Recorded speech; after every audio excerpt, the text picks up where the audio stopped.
हाँ, भारत के संदर्भ में कहा भी जाता है कि भारत एक डिफिसिट डिलीवरी वाला देश है, कि भारतीय जो प्रोजेक्ट्स हैं वो देरी से डिलीवर होते हैं। तिब्बत की जो अपनी मौलिक जो अधिकार हैं उसको मान्यता नहीं देता है, और इनफैक्ट इस उसके नाम पर वो भारत पर अतिक्रमण, भारतीय भूमि पर अतिक्रमण करता है, जैसा कि आप लद्दाख में देखते हैं, अक्साई चीन क्षेत्र में। तो ये सुरक्षा चिंताएं प्रौद्योगिकी के हर क्षेत्र में विद्यमान है, वो 5G टेक्नोलॉजी में हो, डेटा सुरक्षा में हो, ऐप्स के माध्यम से हो, या चीनी कंपनियों की उपस्थिति हो, इन सब में उनका प्रभाव देखा। किसी भी जो शासक का नीति होता है उसकी परिस्थितियों पर निर्भर करता है।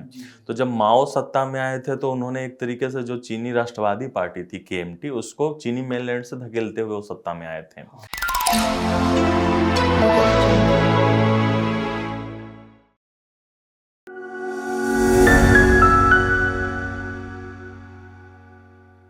नमस्कार दर्शकों, विजन संवाद के इस नए अंक में मैं सौरभ आप सभी का फिर से स्वागत करता हूं। आज हम बात करने वाले हैं विश्व की दूसरी बड़ी अर्थव्यवस्था चीन के बारे में। लगभग 18 ट्रिलियन डॉलर के साथ चीन विश्व की दूसरी अर्थव्यवस्था तो है ही, साथ ही चीन की छवि एक ड्रैगन के रूप में भी उभरती जा रही है, जिसकी वजह से बहुत से देश एक असुरक्षा की भावना को रखते हैं। इसी पर बात करने के लिए हमारे साथ उपस्थित हैं विजन IAS से एक्सपर्ट शशि सर। सर स्वागत है आपका। Thank you Saurabh. सर, हम जानते हैं कि भारत और चीन दोनों एक साथ आज़ाद हुए थे, लेकिन हमें ये पता है कि भारत में उस समय क्या परिस्थितियाँ थी, लेकिन चीन की परिस्थितियाँ क्या थी, ये हमारे दर्शकों को बताइए। जी, देखिए सौरभ, भारत 1947 में अंग्रेजों के साम्राज्यवादी चंगुल से आज़ाद हुआ था, और वहीं चीन की अगर आज़ादी की बात करें तो चीन वस्तुतः चीन में पहले शाही राजवंश का शासन था, जो कि 1911 के अंतिम महीनों में और 1912 में चीनी क्रांति हुई और सन्यात सेन के नेतृत्व में एक राष्ट्रवादी सरकार नेतृत्व में आई थी, है ना। तो उसके बाद और द्वितीय विश्व युद्ध के समय तक जो पूरा एरा है वो चीन में लंबे गृह युद्ध, आंतरिक संघर्ष और जापान का जो साम्राज्यवादी शक्ति थी उसका चीन पर प्रहार, जापानी चीन पे आक्रमण जो हुआ, उसका एक काल माना जाता है। तो इन सब प्रभावों को देखते हुए सेकेंड वर्ल्ड वॉर के बाद 1949 में जो कम्युनिस्ट पार्टी ऑफ चाइना थी माओ के नेतृत्व में, उन्होंने जो राष्ट्रवादी सरकार थी पीपुल्स रिपब्लिक ऑफ चाइना, इनकी हो गई आपकी कम्युनिस्ट लोगों की, माओ की, और उनका हुआ रिपब्लिक ऑफ चाइना ROC। तो उन्होंने रिपब्लिक ऑफ चाइना को चीनी मुख्य भूमि से खदेड़कर ताइवान भेज दिया और चीनी मुख्य भूमि पर नियंत्रण कर लिया था। तो वस्तुतः चीन की जो आज़ादी कही जाती है सामान्य संदर्भों में, वह 1949 में कम्युनिस्ट पार्टी ऑफ चाइना का चीनी मेनलैंड पे जो आधिपत्य है उसके संदर्भ में देखा जाता है। तो जैसा आपने कहा कि भारत और चीन लगभग एक ही समय आज़ाद हुए थे, तो ऑब्वियसली 1947 और 1949 के आसपास के समय काल को देखते हैं। 1947 में भारत में बिल्कुल अशिक्षा थी, गरीबी थी, भूमि की जो समस्या थी जिसमें जमींदारों का प्रभुत्व था, कृषि का पिछड़ापन था, और जो किसान थे, रैयत थे, किसान थे, मजदूर थे, उनकी एक निम्न दशा थी। औद्योगिक उत्पादन में भी हम काफ़ी पिछड़े हुए थे, और साथ ही साथ जो हमारा औद्योगिक उत्पादन का ढांचा था वो विकसित नहीं था। कुल ऐसे ही परिस्थितियां कहीं न कहीं चीन में भी थी। चीन का जो 1949 के आसपास जब वो पीपुल्स रिपब्लिक ऑफ चाइना के फुल कंट्रोल में चाइना का मेनलैंड आया, तो उस समय चीन में भी औद्योगिक उत्पादन न्यूनतम था। चीन में भी जो औद्योगिक ढांचा था वो अविकसित था। साथ ही साथ जो चीन का ग्रामीण परिदृश्य है वह कृषि आधारित था, और कृषि में भी कोई उच्च तकनीक आधारित कृषि नहीं थी, पारंपरिक तरीकों से वो लोग कृषि करते थे। तो कृषि उत्पादन भी काफ़ी नगण्य था, और कृषकों के पास कुछ बचत नहीं होती थी। वहाँ भी सामंतवादी और जमींदारी व्यवस्था के रूप में एक वर्ग का प्रभुत्व था। इन सब के साथ साथ कहीं न कहीं जो चीन की प्रति व्यक्ति आय है और भारत की प्रति व्यक्ति आय है, दोनों बहुत ही निचले स्तर पे थी। इन सब के दौरान जो ऐसा मूल कारण है इन सब का, वो कहीं न कहीं जो चीनी कम्युनिस्ट पार्टी है CPC, और साथ ही साथ जो कुओमिंतांग पार्टी हुई KMT, उन दोनों के बीच जो लंबा आंतरिक संघर्ष चला 1912 से लेके 1949 तक, उसका एक परिणाम माना जाता है। तो कुल मिला के चीन की परिस्थिति ऐसे ही पिछड़ेपन की थी। जी सर, जैसे भारत है, भारत उपनिवेशवाद से ग्रसित था और चीन एक आंतरिक संघर्ष से ग्रसित था। बिल्कुल, बिल्कुल। चीन आंतरिक संघर्ष के साथ साथ उपनिवेशवाद दोनों से ग्रसित था। भारत में कम से कम आंतरिक गृह युद्ध नहीं हुआ जैसे आपने कहा, लेकिन चीन में कहीं न कहीं आंतरिक गृह युद्ध हुआ। कम्युनिस्ट पार्टी और जो वहाँ की राष्ट्रवादी पार्टी थी KMT, दोनों के बीच लंबा संघर्ष चला, और साथ ही साथ जापान से भी प्रताड़ित रहा चीन, लेकिन भारत के साथ कम से कम ऐसा नहीं था, यहाँ सिर्फ ब्रिटिश प्रताड़ना थी। जी सर, ये सारी जो परिस्थिति आपने बताई हैं, इन परिस्थितियों के बाद ऐसे क्या कारण थे जिससे कि चीन एक शक्ति के रूप में, एक ड्रैगन के रूप में उसका उदय हुआ? जी, सौरभ देखिए, जैसे 1949 में उनका मैंने बोला कि कृषि अविकसित थी, औद्योगिक उत्पादन पिछड़ापन था, समाज में अव्यवस्था थी, प्रति व्यक्ति आय कम थी। इन सब के बावजूद चीन कहीं न कहीं लगभग 30 सालों के अंदर ही एक विकास के ऐसे तेज़ इंजन से चल पड़ा जिसके जिसके कारण आप देखते हैं कि आज चीन दुनिया की दूसरी सबसे बड़ी अर्थव्यवस्था बन चुका है। तो वस्तुतः चीन जैसे 1912 में राजशाही से मैंने बोला था कि अंत हुआ था, और 1912 में रिपब्लिक ऑफ चाइना जो कुओमितांग पार्टी थी, केएमटी, सन यात सेन के नेतृत्व में उसका गठन हुआ। उसके बाद चीन ने कुछ दिन तक सरकार चलाई, लेकिन कहीं न कहीं चीन व्यवस्थित तौर पर एकीकृत नहीं हो पाया था। इसी दौरान 1925 में उन्होंने 1920 का जो दशक था उसमें उन्होंने ट्राई किया केएमटी और कम्युनिस्ट पार्टी ने मिलकर सरकार चलाने की, लेकिन वे कामयाब नहीं हो पाए। उसके बाद दोनों के बीच लंबा एक संघर्ष चला। जो राष्ट्रवादी पार्टी थी केएमटी और चीनी कम्युनिस्ट पार्टी थी माओ के नेतृत्व में, दोनों के बीच लंबा संघर्ष चला, और ये जो संघर्ष है वो कहने के हिंसक संघर्ष में भी परिणत हुआ। इसी दौरान आपने देखा कि कम्युनिस्ट पार्टी का प्रभाव कम था, तो उन्होंने माओ के नेतृत्व में एक लॉन्ग मार्च, चीनी लॉन्ग मार्च का उन्होंने आयोजन किया, जिसमें देश के दक्षिणी हिस्सों से देश के उत्तरी पश्चिमी हिस्सों तक उन्होंने हजारों किलोमीटर की माओ ने पैदल यात्राएं की, और अपनी कम्युनिस्ट पार्टी का जो प्रभाव था वो देश के जो कृषि क्षेत्र थे, जो देश के रूरल एरियाज थे चीन के, उसमें उन्होंने अपने प्रभाव को स्थापित किया। इसी दौरान 1939 में सेकेंड वर्ल्ड वॉर आरंभ हुआ, और चीन पर कहीं ना कहीं जापान का आक्रमण हुआ इस पूरे द्वितीय विश्व युद्ध के दौरान। तो जापानी बलों का सामना करने के लिए थोड़े समय के लिए राष्ट्रवादी पार्टी केएमटी और कम्युनिस्ट पार्टी का एक गठबंधन भी रहा, और एक राष्ट्रवाद की नई लहर भी उठी। लेकिन जैसे ही वर्ल्ड वॉर खत्म हुआ, वैसे ही फिर इन दोनों के बीच जो आंतरिक संघर्ष था वो एक गृह युद्ध में परिणत हो गया, और वो 45 से 49 के बीच में भयानक हिंसक संघर्ष हुए, और अंततोगत्वा 1949 में जो कम्युनिस्ट पार्टी था उन्होंने चीन के मेनलैंड पे कब्जा कर लिया। और जो उस समय चियांग काई शेक के नेतृत्व में जो हमारी केएमटी पार्टी थी वो ताइवान पे चली गई, एक द्वीपीय देश पे। तो आज भी जब उस समय का दौर देखिएगा तो बहुत सारे देश बहुत लंबे समय तक वो ताइवान को ही चीनी राष्ट्र के रूप में मान्यता देते थे। हाँ, तो 1949 में ऐसा परिस्थिति रहा, एक शक्ति शून्यता की स्थिति उत्पन्न हुई थी, जिसको 1949 में कम्युनिस्ट पार्टी ने भरा। हाँ। उसके बाद माओ का एक सफल नेतृत्व माना जाता है। माओ 1949 से लेकर 1959 तक राष्ट्रपति के तौर पे कार्यरत रहे, और अपनी मृत्यु 1966 तक वो communist party, China communist party के प्रधान के रूप में रहे, पीपल्स रिपब्लिक ऑफ चाइना के। तो उन्होंने उस बीच में कई ऐसी आर्थिक नीतियां अपनाई जिससे आर्थिक विकास तो कम हुआ, लेकिन वहां पर कहीं ना कहीं सामाजिक तौर पर अव्यवस्था ज्यादा फैल गई, राजनीतिक अव्यवस्था फैल गई। जैसे सबसे पहले आप देखिए कि 1958 से 62 के दौरान उन्होंने ग्रेट लीप फॉरवर्ड करके अभियान चलाया। हाँ। ग्रेट लीप फॉरवर्ड अभियान में था कि सामाजिक और आर्थिक पुनर्निर्माण हमें चीन का करना है और चीन को एक बड़ा राष्ट्र बनाना है। हाँ। लेकिन वह कहीं ना कहीं जो कम्युनिस्ट पार्टी के अंदर अंतर विरोध था उसको कुचलने के लिए इसका इस्तेमाल किया गया, और पूरे चीन में हजारों लाखों लोगों की हत्याएं की गई इस चीनी पुनर्निर्माण के नाम पे। तो उसके बाद फिर चीन का जो प्रोसेस है आगे बढ़ा। फिर बीच में आप देखिएगा कि 1949 से लेकर 59 तक उन्होंने राष्ट्रपति रहे थे। 59 में उन्होंने राष्ट्रपति का पद छोड़ा, लेकिन चीनी कम्युनिस्ट पार्टी के हेड के तौर पे वो बने रहे।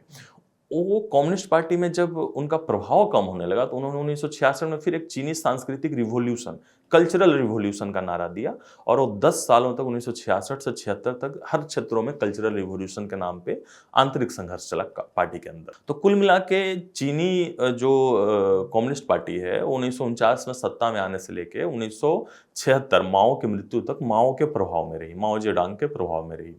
माओ के मृत्यु के बाद डेंग शाओपिंग नाम के एक शासक आए सत्ता में, तो उन्होंने माओ की नीतियों को उलट कर अपने देश के लिए एक तरीके से आर्थिक और निवेश के अवसरों को ओपन किया। वो जो माओ के नेतृत्व में जो सख्त तरीके से जो असंतोष को कुचला जाता था, या जो वहाँ आर्थिक पुनर्निर्माण के नाम पर अपना प्रभाव बढ़ाने की बात की जाती थी, उसकी जगह डेंग शाओपिंग ने कहीं ना कहीं निवेश लाया बाहर से, देश में ऐसी आर्थिक नीतियां लाई।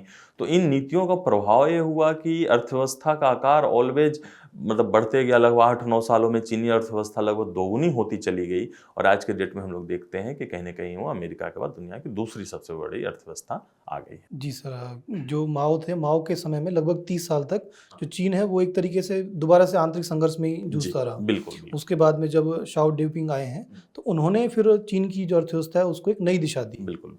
जी सर, अभी आपने माओ और उसके बाद में डेंग शाओपिंग के उद्भव के बारे में बताया, तो इसमें 1978 का जो है वो एक परिवर्तन का युग बन गया।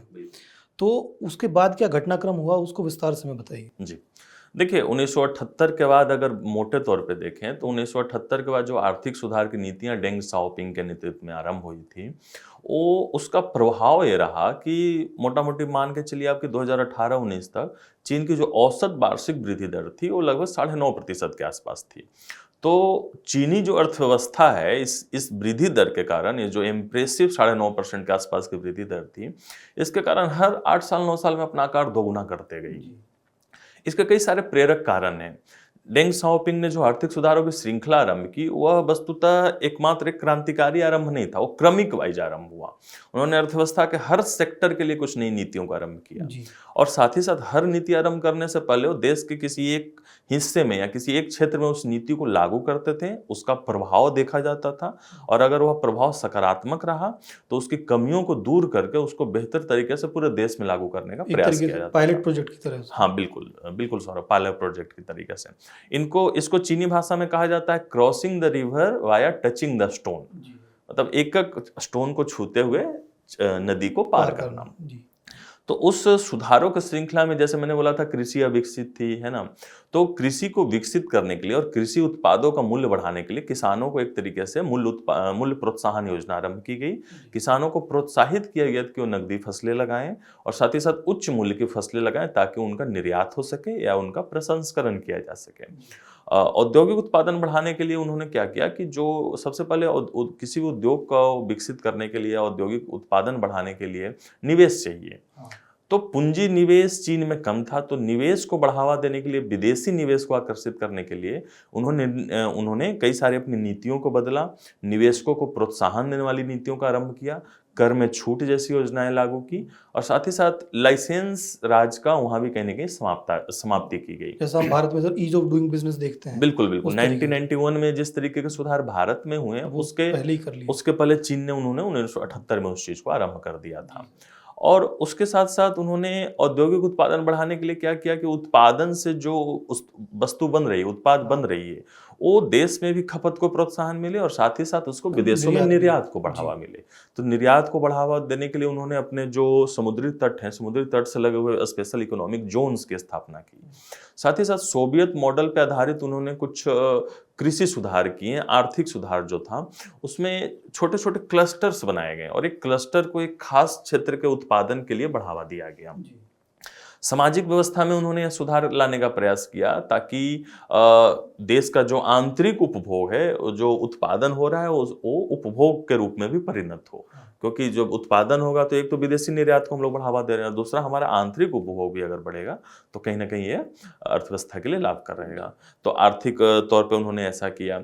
साथ ही साथ शाओपिंग ने एक तरीके से उन नीतियों का भी पालन किया जो कि चीन की जो छवि थी वैश्विक मार्केट में, उसको दूर किया जा सके और चीन में निवेश के साथ साथ कहने के चीन एक मैन्युफैक्चरिंग का हब बन जाए धीरे धीरे।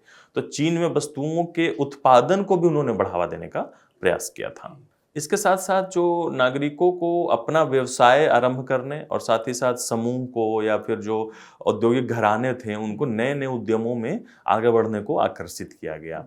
और इसके अलावा हम ये भी देखते हैं सौरभ कि जैसे राज्य नियंत्रित जो उद्योग थे, उद्यम थे, उसमें विकेंद्रीकरण लाने का प्रयास किया गया और उनको कहीं ना कहीं प्रतिस्पर्धा बढ़ने के साथ साथ उनको मूल्य पर जो नियंत्रण था वो खत्म किया गया और उनको अलाउ किया गया कि वो अपने प्रतिस्पर्धी माहौल में अपने बिजनेस को संचालन कर पाए।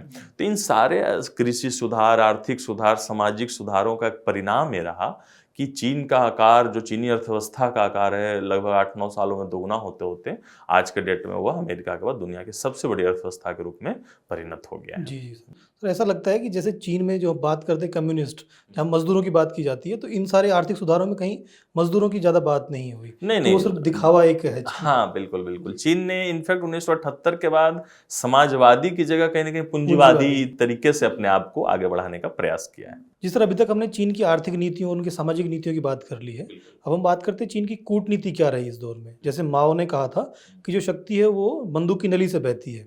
उसके बाद अब चीन जो है शी जिनपिंग के नेतृत्व में जो ग्लोबल सिक्योरिटी इनिशिएटिव है उसके माध्यम से अपनी जो शक्ति है उसको बढ़ा रहा है, जिसे हम वुल्फ वॉरियर डिप्लोमेसी भी कहते हैं। तो इस पर आपका क्या दृष्टिकोण है, बताइए? बिल्कुल। देखिए सौरभ, किसी भी जो शासक का नीति होता है उसकी परिस्थितियों पे निर्भर करता है। तो जब माओ सत्ता में आए थे तो उन्होंने एक तरीके से जो चीनी राष्ट्रवादी पार्टी थी KMT, उसको चीनी मेनलैंड से धकेलते हुए वो सत्ता में आए थे। तो इसीलिए उनका यह विश्वास था, जिसको माओवाद के रूप में बाद में प्रचलन में लाया गया, कि सत्ता पर जबरदस्ती कब्जा करना, बंदूक से, हिंसक तरीकों से कब्जा करना। तो जो चीन की यह नीति थी वो माओ के नेतृत्व में थी। लेकिन माओ के जाने के बाद डेंग शाओपिंग आए तो उनके नेतृत्व में चीन आर्थिक सुधारों की तरफ बढ़ा। तो इस दौर में चीन विदेशी मीडिया में या विदेशी तौर पे आक्रामक राष्ट्र के रूप में वर्णित नहीं रहा। चीन का मुख्य उद्देश्य था कि अपने आप को चुपचाप शांति से एक बड़े आर्थिक शक्ति के रूप में तब्दील करना है, ताकि निवेश को आकर्षित किया जा सके।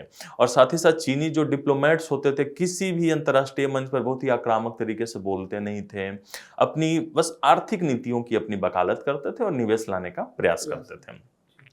इस संदर्भ में जो चीन का ये जो विचारधारा था, हालांकि चीन अभी भी मार्क्सवादी लेनिनवादी व्यवस्था को पालन कर रहा था, लेकिन चीन की इस विचारधारा को कहीं न कहीं अमेरिका एक अपने आप में समर्थन के रूप में देखता था। उसको लगता था कि नहीं, ये तो कहीं न कहीं पूंजीवादी राष्ट्र बनने की तरफ अग्रसर है, आर्थिक सुधार कर रहा है, निवेश की आकर्षित हो रहा है, औद्योगिक उत्पादन बढ़ रहा है, उपभोग को बढ़ावा मिल रहा है। तो इससे अमेरिका कहीं न कहीं एक तरीके से अंदरूनी तौर पर अमेरिका के लिए अच्छी बात थी। लेकिन इसी बीच में दौरान में आप देखेंगे कि जैसे ही शी जिनपिंग के नेतृत्व में जब ये सत्ता में आए, तो कहीं न कहीं पुराने समय में जैसे डेंग शाओपिंग थे, वो एक तरीके से चीन को इनलाइटन कर रहे थे, दुनिया में उसके प्रभाव को बढ़ा रहे थे, लेकिन साइलेंट तरीके से। लेकिन शी जिनपिंग ने एक तरीके से नरम जो अधिनायकवाद है उसकी जगह हार्ड अधिनायकवाद की तरफ प्रोत्साहित हुए, जिसमें वो ग्लोबल मंच पर बहुत ही मुखरता से आगे बढ़ने का प्रयास किया उन्होंने। इस संदर्भ में आपने जैसे कहा कि वोल्फ वॉरियर डिप्लोमेसी, तो वोल्फ वॉरियर डिप्लोमेसी के तहत चीन अपने आप को विदेशी मंचों पर प्रमुखता से रखा। वोल्फ वॉरियर डिप्लोमेसी का अर्थ ये है कि जो चीनी कूटनीतिक हैं, चीनी राजदूत हैं, चीनी मीडिया है, या जो चीनी जो विदेश मंत्रालय के प्रवक्ता हो गए, वह अलग अलग तरीकों से अपने देश के आर्थिक हितों की रक्षा करते थे। जैसे उसमें सबसे पहला तरीका था कि वह किसी भी गलती को जो चीन से हुई है उसको स्वीकार ना करके दूसरों पे दोष मढ़ते थे। कोरोना काल में देखा सर, जैसे आपने सबसे बड़ा उदाहरण आपने कोरोना काल में देखा, जब कोविड-19 का आया हुआ कि चीन के वुहान से यह प्रसारित हुआ है, तो चीन कई लंबे समय तक उसको मानने से इनकार करता रहा और अंतर्राष्ट्रीय दबाव के बावजूद वहां पे जांच के लिए एग्री नहीं हुआ। इनफैक्ट उसके बाद वुल्फ वॉरियर डिप्लोमेसी के क्रम में चीन इस बात पे ये हो गया कि वुहान में वो हमारे गलती से नहीं फैला, जबकि अमेरिका के CIA के द्वारा फैलाया हुआ है। तो उन्हें ग्लोबल मंचों पर चीनी विदेश मंत्रालय के प्रवक्ता ने और कई देशों में चीनी जो राजनयिक हैं उनके द्वारा ये कहा गया कि यह तो अमेरिकी मिलिट्री, अमेरिकी CIA का फैलाया हुआ हथियार है कोविड-19 के दौरान में। उसी के काल में जैसे अलग अलग ऐसे वोल्फ वॉरियर डिप्लोमेसी का उद्देश्य क्या था? बेसिकली उद्देश्य एक तो है कि उनके जो राजनयिक बोल रहे हैं, उनके जो चीनी विदेश मंत्रालय के प्रवक्ता है बोल रहे हैं, उनके पर्सनल अपने आप को मजबूत एक राजनयिक के रूप में अपनी छवि उभारना, उनका एक पर्सनल एजेंडा भी था, ताकि जो चीन के नीति निर्माता थे उन पर कहीं ना कहीं विश्वास ज्यादा अच्छे से कर पाए। और दूसरा एक उनका एजेंडा ये था कि जो चीनी नैरेटिव्स को अच्छे से उजागर करना और साथ ही साथ एक प्रोपेगेंडा फैलाना। इसके कई उदाहरण आप देख सकते हैं। जैसे सबसे ज्यादा बेहतर फ्रांस में चीनी राजदूत का उदाहरण माना जाता है। उन्होंने मुखर तौर पे सिर्फ कोविड के अलावा अन्य नीतियों को, चीन के अन्य नीतियों को सपोर्ट में रखा और फ्रांस के विदेश मंत्रालय ने उनको दसियों बार सम्मन देके बुलाया उस पर विरोध दर्ज कराने के लिए। इसी क्रम में आप नेपाल में चीनी राजदूत का ये बयान देखेंगे। वस्तुतः जितने भी विवादित क्षेत्र हैं, इधर वो तिब्बत हो गया, सिंजियांग हो गया, या फिर हांगकांग हो गया, या फिर दक्षिण चीन सागर हो गया, या जो मानवाधिकारों का मुद्दा है, इस पर चीन अपनी गलती नहीं एक्सेप्ट करता है और नैरेटिव के तौर पर दूसरे पे हावी होने का प्रयास करता है। जैसे आप तिब्बत के क्षेत्र में देखिएगा कि कभी भी वह तिब्बत की जो अपनी मौलिक जो अधिकार हैं उसको मान्यता नहीं देता है और इनफैक्ट उसके नाम पर वो भारत पर अतिक्रमण, भारतीय भूमि पर अतिक्रमण करता है, जैसा कि आप लद्दाख में देखते हैं, अक्साई चीन क्षेत्र में। और साथ ही साथ वो अरुणाचल पर भी दावा करता है। तो चीन का ये है कि आक्रामक तरीके से अरुणाचल प्रदेश पर दावा करो आप, और भारत को दबाव में लाओ, ताकि भारत ऑलरेडी भारत के कुछ क्षेत्र पर आपने कब्जा कर रखा है, तो उस पर बातचीत के क्रम में कि ठीक है, वो ऐसा कहेंगे कि ठीक है हम अरुणाचल छोड़ देते हैं, आप इस पर मान्यता ले लो। तो अपने प्रभुत्व को बढ़ाने के लिए एक कदम आगे जाकर और अग्रेसिव होते हैं और वापस एक कदम खींच के कहते हैं कि इसको नॉर्मल ले आते हैं। तो ये चीनी प्रोपेगेंडा है, जिसको वोल्फ वॉरियर डिप्लोमेसी कहते हैं। तो ये वोल्फ वॉरियर डिप्लोमेसी चीनी राष्ट्रपति शी जिनपिंग के नेतृत्व में काफी प्रभावी हुई। और जैसा आपने कहा कि इस दौरान चीन की जो वैश्विक मंचों पे छवि है वो थोड़ी सी डरावने वाली हुई।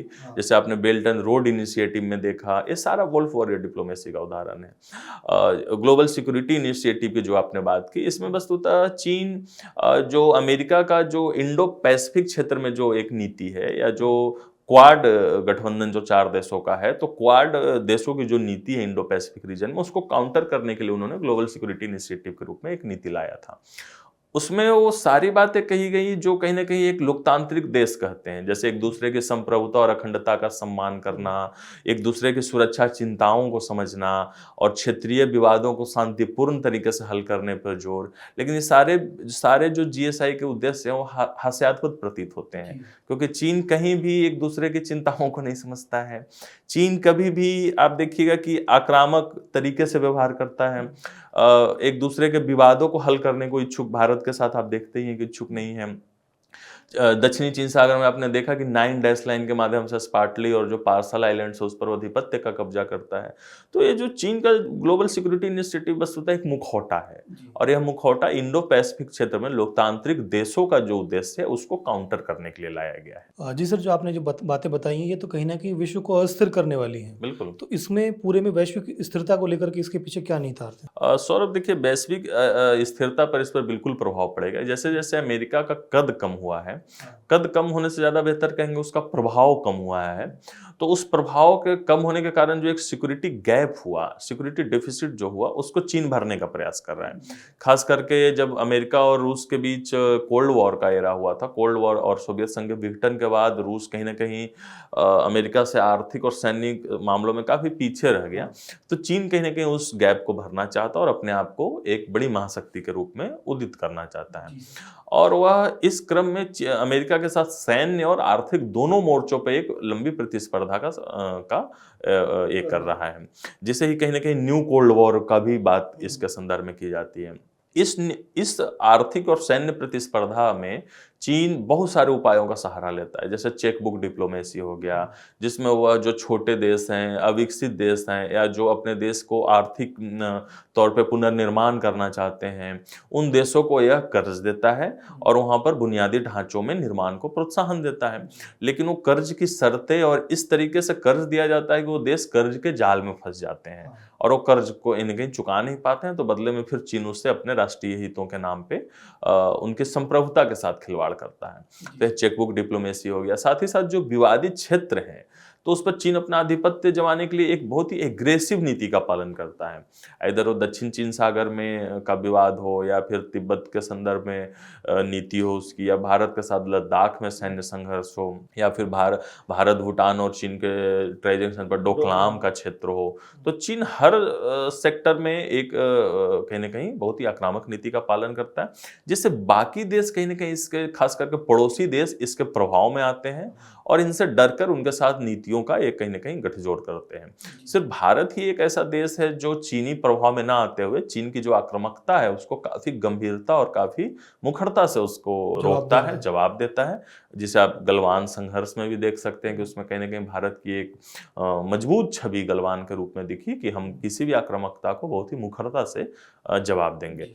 तो इस चीनी ड्रैगन के कारण चीन का प्रभाव तो बिल्कुल निस्संदेह बढ़ा है, लेकिन इससे जो चीन की छवि है वह एक डराने वाले राष्ट्र के रूप में उभरी है, जिससे छोटे देश कहीं ना कहीं डरते हैं। जी सर, अभी तक जैसे चीन अपनी आर्थिक नीतियों के पीछे छुपा हुआ था, वो स्पष्ट रूप से उसकी जो आक्रामक छवि वो दिख नहीं पा रही थी, वो पिछले कुछ दशकों में दिखाई दे रही है। शी जिनपिंग के नेतृत्व में यह आक्रामक छवि ज्यादा बेहतर तरीके से उभर कर सामने आई है। जी सर, अभी आपने जो बताया कि चीन जो है काफ़ी तेज़ी से आगे बढ़ रहा है और अभी वो विश्व की दूसरी अर्थव्यवस्था बन चुका है, तो अभी कुछ समय में वो अगर संयुक्त राष्ट्र अमेरिका को अगर पीछे छोड़ देता है तो इसके क्या वैश्विक प्रभाव पड़ेंगे, वो हमें बताइए। बिल्कुल सौरभ, जैसे चीन का जो आर्थिक सुधार डेंग शाओपिंग के नेतृत्व में 1978 के बाद चालू हुआ, जिसमें तीव्र औद्योगिकरण, कृषि उत्पादन को बढ़ावा देना, निवेश को प्रोत्साहन देना, है ना, और औद्योगिक जो बुनियादी ढांचा है उसको बढ़ाने पे काम करना। नॉट ओनली औद्योगिक बुनियादी ढांचा, नॉर्मल बुनियादी ढांचा भी, जैसे सड़क को, परिवहन के विभिन्न माध्यमों को, रेलवे नेटवर्क, जैसे आज के डेट में आप देखोगे चीन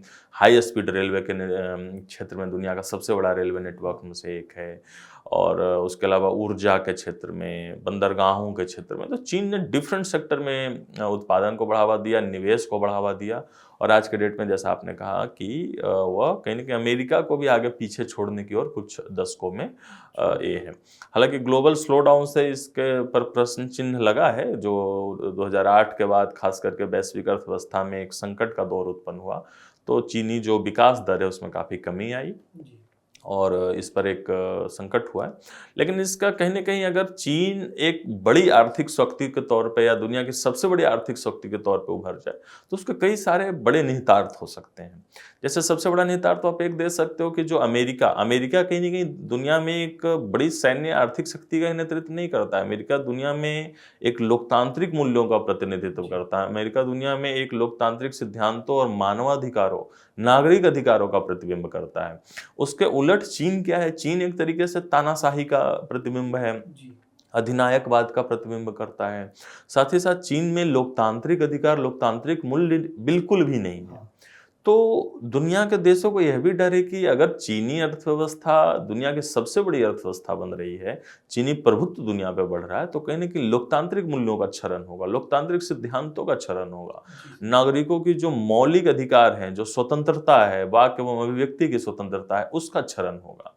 तो आप अर्थव्यवस्था बढ़ाने के नाम पर नागरिकों के अधिकारों के क्षरण होने की अनुमति बिल्कुल नहीं दे सकते हैं। तो एक तो वैचारिक तौर पर ये दुनिया के देशों का आशंका है। दूसरी आशंका यह है कि बहुध्रुवीय अमेरिका के नेतृत्व में एक ध्रुवीय की जगह एक बहुध्रुवीय विश्व का विकास हो सकता है, जिसमें एक तरफ चीन जैसे देश हैं, दूसरी तरफ भारत जैसे लोकतांत्रिक देशों का भी एक राइज हुआ है। तो उसके तरफ भी इसके इम्प्लीकेशंस देखे जा सकते हैं कि एक अमेरिका का जो वैश्विक मुद्दों के प्रति एक रवैया है, उसमें बड़े अलग अलग देशों का एक दबाव काम आएगा। तो अमेरिका के प्रभुत्व को भी चुनौती इससे बहुध्रुवीय विश्व के रूप में मिल सकती है। इसके साथ साथ जो चीन का जो रवैया ड्रैगन वाली जो आपने छवि बोली थी, जिससे दूसरे देश डरते हैं, तो उसमें आप देखिएगा कि जो जहाँ पे विवाद के केंद्र हैं, जैसे दक्षिण चीन सागर की बात करते हैं, तो दक्षिण चीन सागर में वस्तुतः अगर देखा जाए तो जो United Nation Convention on Law of the Sea है, अनक्लॉज, उसके तहत चीन उसके सिद्धांतों को एक तरीके से बिल्कुल ही इग्नोर करता है। चीन दक्षिण चीन सागर का जो पूरा पार्ट देखिएगा जो ऐसे है, उसमें 9 डैश लाइन के रूप में लगभग 70-80% दक्षिण चीन सागर पर वो अपना आधिपत्य कहता है, जबकि उसके बगल के देश हैं फिलीपींस हो गया, इंडोनेशिया हो गया, इधर वियतनाम हो गया, इन देशों के हितों को नजरअंदाज करता है। इन देशों के समुद्री जो अधिकार हैं, जो समुद्री अखंड संप्रभुता है, उसको वो नेग्लेक्ट करता है और कृत्रिम से द्वीप बनाकर उस पर अपना एक चीनी क्षेत्र घोषित करता है, या पार्सल या स्पार्टली आइलैंड्स पर जबरदस्ती कब्जा करने का प्रयास हो गया। तो जो इसी के साथ साथ जैसे आप लद्दाख वाले क्षेत्र में देखोगे, लद्दाख के क्षेत्र में भारतीय हितों को बिल्कुल नजरअंदाज करता है। और सिर्फ लद्दाख में नहीं, अगर आप अपने सीपेक जो चीन पाकिस्तान इकोनॉमिक कॉरिडोर है, वो भारतीय क्षेत्र से गुजर रहा है और उससे पहले भारतीय अनुमति नहीं ली गई थी। तो कहने के वो भारतीय अखंडता को बिल्कुल सम्मान नहीं कर रहा है। डोकलाम की तरफ अगर आप नजर उठाइएगा तो देखिएगा वहां पर भूटान और भारत की साझी चिंताओं को अनदेखी वो करता है। और इसके अलावा हर क्षेत्रों में, तो जहां भी विवाद के क्षेत्र है वहां पर चीन का जो आक्रामकता है, चीन का जो अड़ियल रवैया है, उससे दुनिया के देशों को लगता है कि अगर और बड़ी शक्ति के रूप में ये उभर के आया तो कहीं ना कहीं इसकी आक्रामकता और ज्यादा बढ़ेगी। जी सर, चीन और यूएसए के बीच में जो ये संघर्ष है, इसे हम एक न्यू कोल्ड वॉर के रूप में भी देख सकते हैं। बिल्कुल न्यू कोल्ड वॉर के रूप में ही इसे देखा जा रहा है। और यह जो पुराने कोल्ड वॉर से ज्यादा चिंता और गंभीरता की बात यह है क्योंकि चीन सोवियत संघ से ज्यादा आक्रामक तरीके से आज के दौर में व्यवहार कर रहा है। जी सर। इसके साथ साथ सौरभ, हम लोग ये भी देखते हैं कि जो आज के जो बदलता डिजिटल जो युग है, इस डिजिटल युग में प्रौद्योगिकी का जो तेज विकास है, तो उस पर, उसके विकास पर और विकास प्रक्रिया पर, उसमें उत्पादन हो गया, उसका उपयोग हो गया, इस पर चीन का अपना नियंत्रण स्थापित करना चाहता है। खास करके 5G टेक्नोलॉजी के विकास के क्रम में आप इस नियंत्रण का जो एक प्रक्रिया है उसके संदर्भ में संघर्ष को आपने उजागर होते देखा। चीनी जो कंपनी है हुआवेई, हुवेई का कई जगह पर उसको प्रतिबंधित किया गया 5G टेक्नोलॉजी के क्षेत्र में भाग लेने से। अमेरिका ने प्रतिबंधित किया, भारत ने भी प्रतिबंधित किया। तो एक प्रौद्योगिकी युद्ध भी चीन एक तरीके से छेड़ना चाहता है, ताकि जो दुनिया आगे आने वाला विश्व है वह प्रौद्योगिकी का युग है, डिजिटल युग है। तो इस डिजिटल युग को जो प्रेरित करने वाले चालक हैं वह तकनीक हो गया, या तकनीक के साथ साथ जो हार्डवेयर हो गया। तो आप चीन में देखिएगा कि चीन एक तरीके से दुनिया के सारे सेमीकंडक्टर का, एक तरीके से ज़्यादातर वहाँ पर सेमीकंडक्टर का असेंबलिंग होती है। और उसके साथ साथ आज के डेट में लिथियम आयन बैटरी का काफ़ी स्कोप है, तो ज़्यादातर लिथियम आधारित वहाँ पर है। और जितने रेयर अर्थ मटेरियल्स हैं, तो अर्थव्यवस्था में डिजिटल है, डिजिटलीकरण को प्रोत्साहन मिल रहा है। और इस डिजिटलीकरण को बढ़ावा देने के लिए जो औजार हैं उस पर चीन अपना नियंत्रण स्थापित करता है, जिसे प्रौद्योगिकी युद्ध के रूप में वर्णित किया जा रहा है। तो प्रौद्योगिकी युद्ध के रूप में भी चीन अपने आप को बढ़ावा दे रहा है। इन सब के साथ चीन में शहरीकरण की गति को काफ़ी बढ़ावा मिली है। चीन में शहरों में एक बड़ी आबादी निवास करती है, और उस शहरी आबादी का मुख्य उद्देश्य जो है वह चीन का यह है कि शहरी आबादी के माध्यम से उपभोग को, अपना इंटरनल उपभोग को बढ़ावा दिया जाए, तो कि जो उत्पादन हो रहा है वह निर्यात के साथ साथ हमारे देश में भी खपत हो।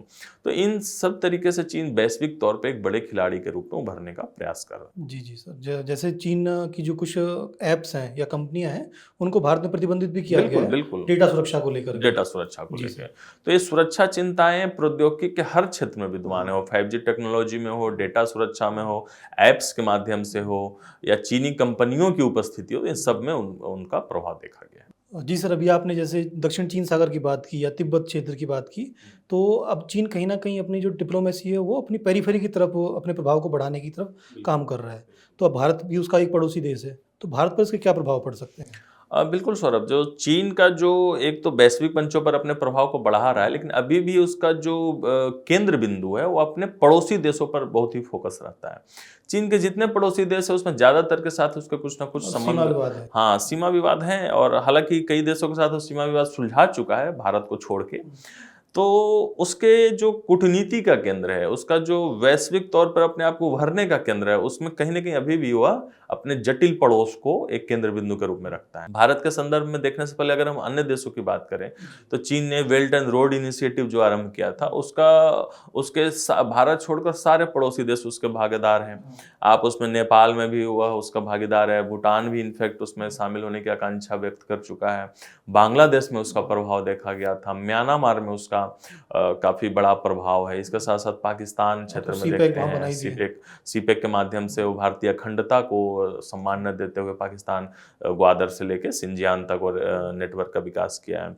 उसके अलावा जो मध्य एशिया के देश हैं उसमें भी वो BRI के माध्यम से अपने प्रोजेक्ट्स को बढ़ावा दिया है।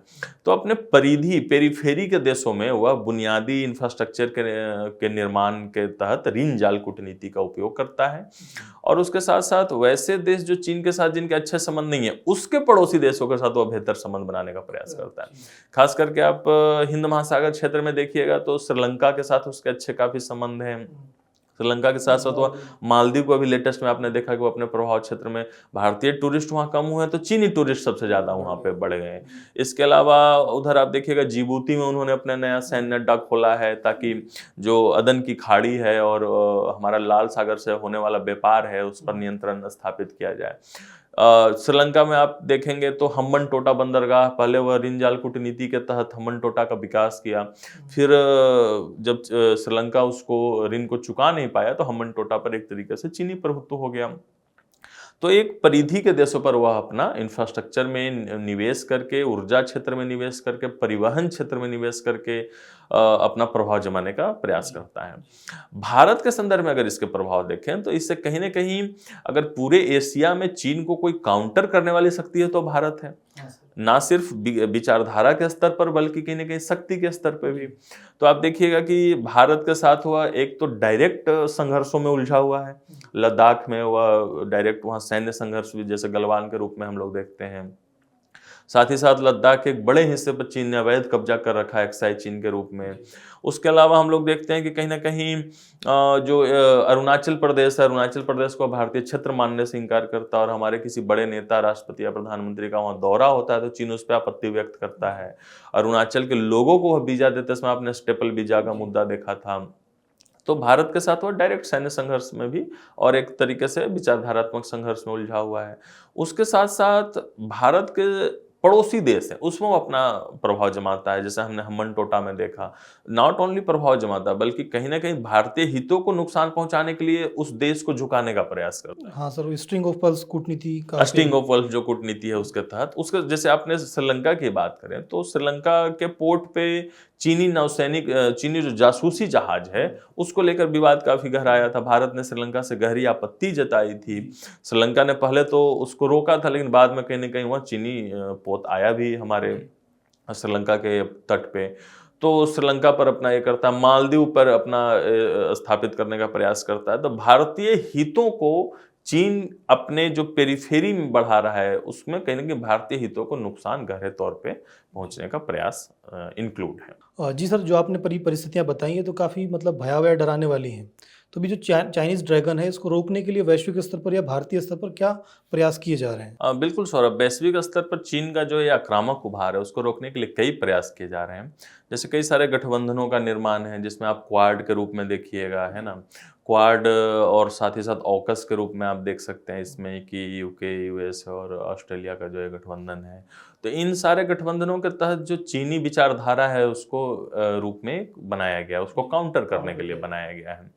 और साथ ही साथ अगर इंफ्रास्ट्रक्चर में चीन एक बीआरआई प्रोजेक्ट के माध्यम से दुनिया के देशों पर प्रभुत्व स्थापित करने का प्रयास कर रहा है, तो उसको दुनिया के देशों को काउंटर करने के लिए जैसे यूरोपियन यूनियन का ग्लोबल गेटवे प्रोजेक्ट हो गया या फिर जो यूनाइटेड स्टेट्स का build back better world project हो गया। तो इन प्रोजेक्ट के माध्यम से वो दुनिया के देशों को कहने के बुनियादी ढांचों में निवेश में चीनी पैसे की जगह एक लोकतांत्रिक सिद्धांतों को पालन करने वाले देशों को पैसों को बढ़ावा मिले, इसको प्रयास करते हैं। प्रौद्योगिकी के युद्ध में जो चीन आगे बढ़ रहा है उसको रोकने के लिए 5G टेक्नोलॉजी में चीनी कंपनियों पर प्रतिबंध कई सारे लोकतांत्रिक देशों ने लगाया है। चीनी ऐप्स पर प्रतिबंध लगाने की बात हुई है। और वैश्विक जो निवेश है वो निवेश का विविधता लाया जाए, जैसे चीन की जगह अन्य देशों में भी निवेश को प्रोत्साहन दिया जाए। इसके संदर्भ में कई सारे देश China+1 रणनीति का पालन करते हैं। और खास करके कोविड के बाद जो आपने देखा कि ग्लोबल सप्लाई चेन में जो एक व्यवधान उत्पन्न हुआ था, चीनी मैन्युफैक्चरिंग का जो केंद्र है, सप्लाई चेन का जो केंद्र है, तो उसको दूर करने के लिए सप्लाई चेन में विविधता लाने का प्रयास किया गया है। लॉजिस्टिक क्षेत्र में विविधता लाने का प्रयास किया गया। तो दुनिया के देशों ने कई प्रयास किए हैं। भारत के संदर्भ में अगर देखें तो भारत ने जैसे आप देखिएगा I2, U2 जैसे गठबंधन हो गए हैं या फिर international north south transport corridor जैसे पहल हो गए हैं इंफ्रास्ट्रक्चर के साथ साथ जो लॉजिस्टिक क्षेत्र में सुगमता लाने के लिए। और अभी प्रपोज किया भारत ने India middle east Europe economic corridor हो गया। तो ऐसे कॉरिडोर और के माध्यम से भारत चीन के बीआरआई प्रोजेक्ट को सामना करने का प्रयास कर रहा है। इसके साथ साथ आप देखेंगे कि भारतीय पहलों में जो मानवाधिकार है, लोकतांत्रिक सिद्धांत हैं, इन मूल्यों को बढ़ावा देने की बात की जाती है। जब भी कोई वैश्विक स्तर पर मंच होता है जैसे G7 या G20 हम देखते हैं कि लोकतांत्रिक मूल्यों को ज़्यादा महत्व दिया जाता है। बिल्कुल G7 G20 जैसे इसमें दिया जाता है। इसके साथ साथ भारत आप देखिएगा कि जो हिंद महासागर है, हिंद महासागर क्षेत्र में एक सुरक्षा परिदृश्य को बढ़ावा देने के लिए इंडियन ओशियन रिम एसोसिएशन जैसे पहल को बढ़ावा दे रहा है एवं स्टिंग ऑफ पर्ल्स जैसी चाइना की आक्रामक नीति का पालन करने के लिए डायमंड ऑफ नेकलेस डायमंड की नीति का अनावरण किया। तो इन सारे वैश्विक और जो भारतीय पहलू है उसका केंद्र बिंदु में यही है कि चीनी आक्रामक नीतियों का पालन विरोध करने के लिए अपनी एक लोकतांत्रिक मूल्यों आधारित नीतियों को बढ़ावा दिया जाए, एक दूसरा विकल्प प्रदान किया जाए विश्व को। और जैसे सर मुख्य रूप से देखें तो दो तरीके से विश्व जो है चीन को काउंटर कर रहा है। एक तो जो चीन में निवेश इतना हो चुका है उस निवेश के दूसरे विकल्प ढूंढे जाएं। जैसे अब वियतनाम में हम देखते हैं या भारत में भी बहुत सारी जो इलेक्ट्रॉनिक्स कंपनियां हैं वो अपना मैन्युफैक्चरिंग यूनिट बना रही हैं, जैसे सैमसंग ने बनाया। सैमसंग ने बनाया है और आईफोन भी अब इंडिया में बन रहे हैं। जी सर, तो इस तरीके से मुख्य रूप से दो तरीके से वर्ल्ड है वो चीन की नीतियों को काउंटर कर रहा है। एक तो निवेश को रोकने के लिए और दूसरा जो एक सुरक्षा के अलग अलग संगठन बना कर बिल्कुल संगठन। जी सर, लेकिन जो ये प्रयास हैं, ये प्रयास तो अभी अपने आप में पूरे नहीं है, क्योंकि चीन अभी भी बहुत तेजी से आगे बढ़ रहा है और ज़्यादा आक्रामक होता जा रहा है। तो अभी इसकी आक्रामकता को और कम करने के लिए अभी और क्या किया जाना चाहिए? देखिए सौरभ, इसकी आक्रामकता को कम करने के लिए अलग अलग मोर्चों पर प्रयास करने की जरूरत है। आर्थिक मोर्चों पर कहीं ना कहीं दुनिया के जो ग्लोबल सप्लाई चेन की जो व्यवस्था है ना, या जो आपने निवेश की बात की कि जो वैश्विक निवेश चीन में ज़्यादा हो रखा है, उस निवेश को विविधता लेने के लिए चीन के साथ साथ अन्य देशों में निवेश को प्रोत्साहन देना पड़ेगा, जो वैश्विक शक्तियाँ हैं उनको।